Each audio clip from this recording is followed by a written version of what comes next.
Yes, carry on. Deuteronomy chapter 7, verse 13 to 15. Yeah. Read from there. Thou shalt be blessed above all people.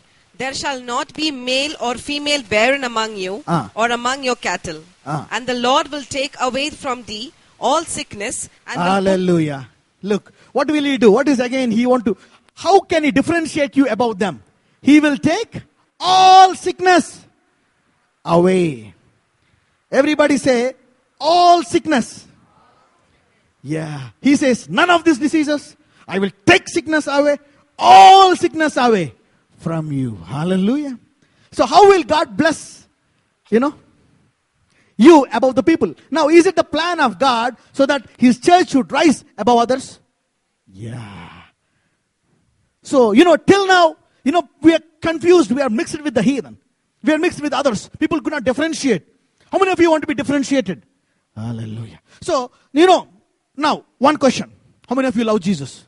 All of you. How many of you love the word? All of you. But why are you not differentiated now? Because you are born babies. Inga babies? You are a Christian for 70 years, but still you have to be fed by God. Clean you, make you sleep, and again take care of you all the day. The problem is the church did not grow up. Hallelujah. Talk to a neighbor and say, grow up. Yeah. How can you grow up? When you are thirsty. When you have a vision, purpose, you start spending more time in the word and you get more revelation and the word will become flesh. The problem with the church is you put a cross, you put a picture, you put that. I'm even a bit scared. Otherwise you take the photo and all these things. I told you, John the Beloved introduced God as a cross or a face or a word. Word.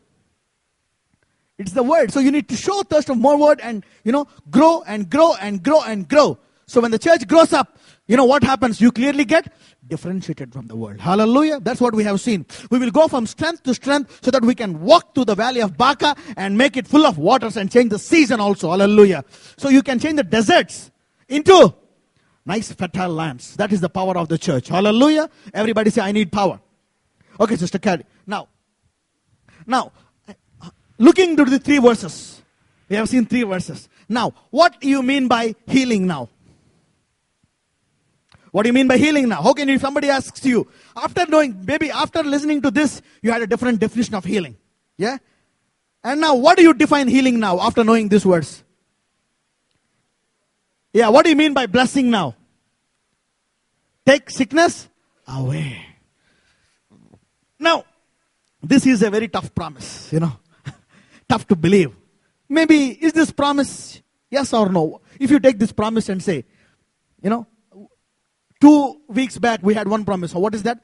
Isaiah 33:24. What is that? And the inhabitants shall say, I am not sick. Why? Because in the verse here Exodus says, if you keep all the commandments, I will take sickness away. But what did grace say? Even if you sin, because you are following me, even if you fell down, I have forgiven iniquity, so I will take sickness away. Hallelujah. I am just giving you 3 verses to make you know that, what is healing. Hallelujah. So healing is taking sickness away completely. So maybe once this word is fulfilled in your life, do you need an immunity injection? Yeah? No. You don't need an immunity injection. So this word should become, if you want to know who Jesus is, let me define you who Jesus is. If somebody asks you who Jesus is, don't tell, look that long hair, that light, How many of you can tell that this is Jesus? Even the devil, everyone on the earth can say this is Jesus. Yeah? No problem. But the definition of Jesus is the word became flesh. So if this word should become our flesh. So, and the inhabitants shall not be sick, for their iniquity is forgiven. So when you are not getting sick, what happened to the word? The word became flesh. Then God is living in you. Because how is He living you? By His word. Hallelujah. God doesn't come directly to come and live in you. He lives by His word. So, will the church be honored by the nation if the church can deliver the nation from sickness? Yeah. If somebody, because the British people were oppressing us, one of the greatest things that God gave man is freedom to choose. So British people were oppressing us not to choose. Even though they blessed us with some Bible, some clothes and all this technology. But still they are oppressing you. That's the reason why we got freedom. That's the reason why we still celebrate 64th Independence Day. But what about the real independence? The church is not yet independent. Hallelujah. So, can God make the church free from sickness? Yeah. Is it His will? What does He say in 3 verses? I will. Everybody say, God will. Yeah, that's His will. So when you know this, you pray. Hallelujah. And you claim it. And you possess it. Hallelujah. Okay, now, after knowing this, so is it clear that taking sickness away is healing? Okay, so how many want to start a healing ministry? Now, you got some new information. Hallelujah. Not that the old healing ministry. Hallelujah. What is the old healing ministry? Getting somebody sick, touch him and heal him. Hallelujah. Revelation makes it. And some people even don't believe the healing. Yeah, you go to hell or you go to heaven, you will have no sickness there. Okay, but why do you want to suffer here? Is God talking about the healing of nations here on this earth or in heaven? Hallelujah. All right. Now, this is from heaven to earth through the word. Okay, now write down. Once you finish the healing, come to a different para and write down the great plan of God. This is very important. So very, very, very important. This is what blessed me to enjoy my job on this dais. Hallelujah. To enjoy my job on the dais. And to be a preacher and a pastor and a servant of God.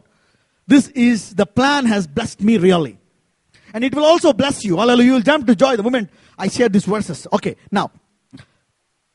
How many of you did write the great plan of God? Okay. Because even though you neglect it, maybe your children will be blessed. You know. That's the reason why I'm asking you to write. Hallelujah. Let's turn to Ephesians chapter 3 from verse 7 to 12. Whereof I was made a minister according to the gift of the grace of God, given unto me by the effectual working of His power. Unto me, who am less than the least of all saints, is this grace given, that I should preach among the Gentiles the unsearchable riches of Christ, and to make all men see what is the fellowship of the mystery. Okay, now, underline the verse called all men and Gentiles.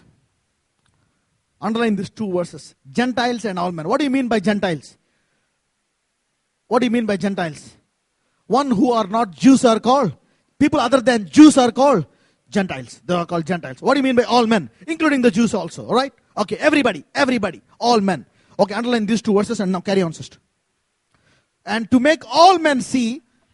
And to make all men see what is the fellowship of the mystery, which from the beginning of the world had been hid in God, who created all things by Jesus Christ.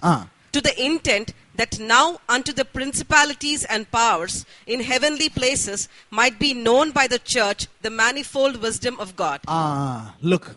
Now, underline one more statement there. To the principalities and powers in heaven. Principalities and powers in heavenly places. Now, how many things we have seen? Gentiles, all men, and principalities and powers of heaven. Okay, now, these three has to see the manifold wisdom of God. How? It says here, read verse 10, sister. You need to answer my question now, after this verse. To the intent that now unto the principalities and powers in heavenly places might be known by the church the manifold wisdom of God. Look, God has an eternal plan that He wants to tell His wisdom to His colleagues in heaven. To the powers, principalities, rulers. He wants to tell them, look, I want to tell you about me. I am the Almighty God and my manifold wisdom I want to tell you. And He wants to tell you how. Did He speak? Did He take them and did He show them directly? No. He wants to reveal to them by the church. That's the reason why it says in verse 10. It says, to the intent that now unto the principalities and powers in heavenly places might be known by the church the manifold wisdom of God. That means God, His almighty power and wisdom has to be known even in heaven by what? The church.